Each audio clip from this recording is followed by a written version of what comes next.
What's going on, everybody? Welcome back to the channel. Appreciate you rocking with me. Back today with another first time tasting video.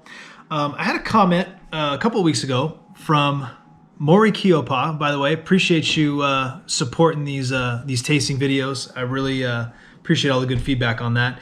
He suggested Martell Cognac XO or VSOP. Full disclosure, I hate cognac. Hate it. But it's been like 20 years since I had any. Back then, Hennessy was the kind of the fad cognac, and the Incredible Hulk was the cocktail, which, if I remember correctly, was Hennessy and Hypnotic. And actually, up until today, I couldn't remember if they even still made Hypnotic. I just happened to see it at the grocery store today. So if you want to figure out what drinking was like in the late 90s, early 2000s, you can partake that. But I looked up the Martell, and you know, it's about $150 a bottle, which is pretty price point, pretty straight on for kind of that higher end liquor. A lot of my scotches are in that price point, but for something that I'm not sure I'm gonna like, I'm not quite ready to take that plunge. But I did think it'd be really fun to do a cognac, to do something different than what we've done. Mostly we've done scotches and whiskeys. We did the one gin, you know, I thought it'd be fun to kind of branch out. So I picked up a couple little airplane bottles. I've got Courvoisier VSOP, and I've got a Remy Martin VSOP. We're gonna try both of these today. We're gonna do the same process that we always do.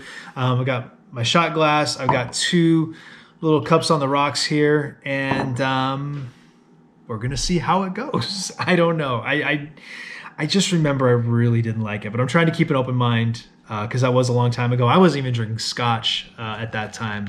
I think my drink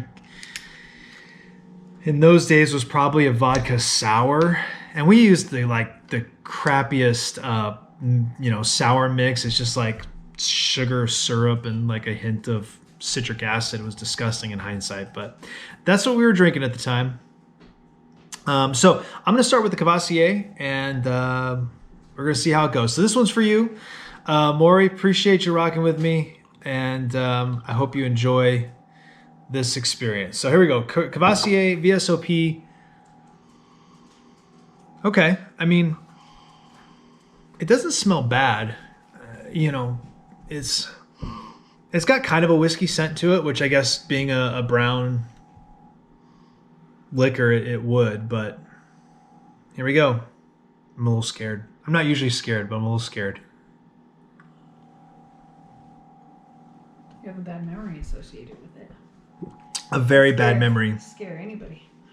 I don't think I said it, but the thing about the Incredible Hulk was when you mix the brown Hennessy with the blue Hypnotic, it turned green, sort of like the Empress Gin did that we did a couple weeks ago. I mean, it's actually not bad. It's definitely got a little sweetness at the end, which I'm not even that familiar with cognac, to be honest. It's double aged in port barrels, I think. I'm remembering that correctly. I should probably have prepared. We're gonna prepare on the fly. Can I sniff it? Sure. Cognac. Or it's a blend of port. It does smell like a bad memory. And of course, my internet is trash, so that's gonna take a while. Oh, there we go. Oh, it's just a brandy, but it's a high quality brandy. So what makes it different than straight brandy? Oh God, it's like champagne. It has to come from the cognac region of France. Otherwise, it's sparkling white California booze. Well, I like hot brandy. Yeah, I don't like hot brandy at all. I've had that recently. Spiced hot brandy. It's actually not bad. I'm surprised. I thought I was gonna gag. Well, you're not gagging. It's really smooth. I want to taste. Courvoisier VSOP. It's really smooth, and it's kind of has. It has all the things I like about Scotch and whiskey. Not as smooth for Taryn, but it's a little less harsh. Obviously, less oaky, less peaty. Obviously, because it's completely different booze. But it just sort of feels like Scotch with all that stuff taken out of it. So I actually don't mind it. Yeah, it's actually not bad, and it makes me want to make a hot cocktail. Like something about that flavor. Like a wintry cocktail. Yeah. Well, let's try the Remy. That one's in a pretty bottle. It is in a pretty bottle, huh? Yeah, I actually might order that other one. My tongue's numb. This one has a much different scent. It's fruitier.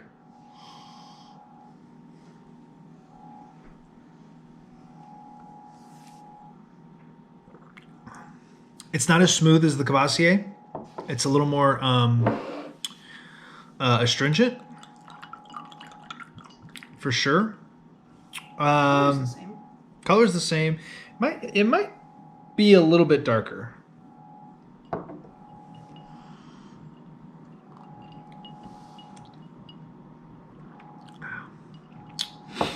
Yeah, it's a lot more astringent than the Courvoisier. A lot more. It's not as sweet. It's not as... The astringency is sort of overriding... Yeah, it's a face. The astringency is sort of overriding a lot of the flavor in it, I think. I still like the flavor, though. I don't like the... There's something very different about it that I can't quite put my finger on, too. Because the Courvoisier is so smooth and has a little sweetness and fruitiness to it that really stands out. Like, those are not hard to pick out. But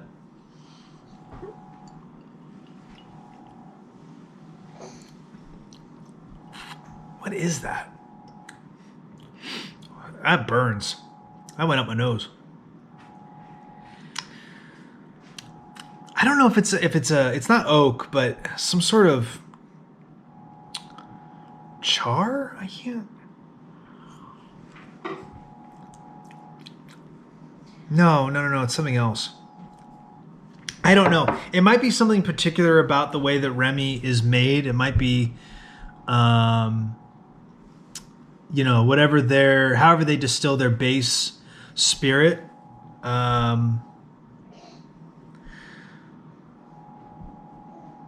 Just the same way that like Jack Daniels and a Jim Beam don't taste the same. In fact, they taste well. All right. In fact, they taste significantly different. And now Minnie wants to join in as well. Yeah, it reminds me of Chill Winston's. I think that's because I had that brandy the Pandora's Box cocktail, it was called, and it had like all the spices. Yeah, so good. It's unfortunately not there anymore, but in the Gastown neighborhood of Vancouver, BC, there was a restaurant called Chill Winston's that we found on accident. We got caught in a rainstorm just wandering around as tourists, and we ducked in there, and we ended up sitting there for, I bet, 4 or 5 hours just because it was pouring rain. I feel like we had 2 meals there. We did. We had lunch and dinner there, and a lot of beverages. Because they had a beer tasting menu, and there were I think you got 6 tasters in a flight, but there were 12 beers to choose from, so we got a flight of each. And they had a huge specialty cocktail menu, and yeah, there was a Pandora's Box drink that was, I want to say, brandy, spiced cider, and a bunch of other spices in it. I think it was just brandy. It was brandy and spices. It was like mulled brandy or something. Maybe that's what it was. Maybe it was mulled brandy. That might be it. But there was definitely like a spiced apple something involved. And it was really, really good. I was actually surprised how good it was because, again, I don't like brandy at all. But yeah, the Remy does kind of harken back to that a little bit. So there might be some spiciness. That's what you're... Yeah, it might be some sort of herbal piece. I don't like warm liquor usually. I even even like an Irish coffee, I have to be really in the mood for. Speaking of, made an Irish coffee with the Jameson cold brew. It was fine, but it wasn't good. The 60 proof wasn't strong enough to give you that nice Jameson flavor, and the cold brew flavor was completely overpowered by the actual coffee. So the Jameson cold brew, really good straight, not so much in an Irish coffee. I think between the two, I really prefer the Courvoisier. It's a little bit smoother. There's a little bit more going on flavor-wise because it's not as astringent. It's a little bit easier to pick out the fruitiness and the sweetness. And like I said, it is a little bit smoother. Are the proofs different, I wonder? No, they're the same. So they're both 80 proof, so standard. Yeah, I'm gonna have to say, Remy Martin, perfectly fine. I wouldn't say no to it if someone handed it to me. Courvoisier might work its way into my rotation. It's really drinkable. Which really, this is huge for you.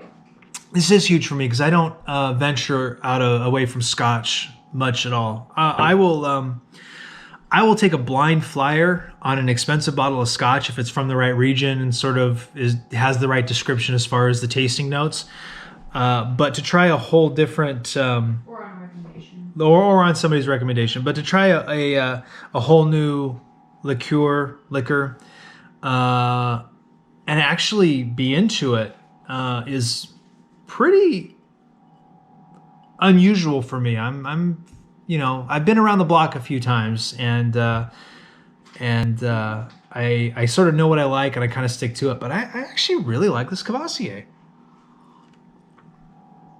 So big thumbs up for the Courvoisier. I would say thumbs in the middle for the Remy Martin. It's fine. I'm gonna drink it. That's not a problem.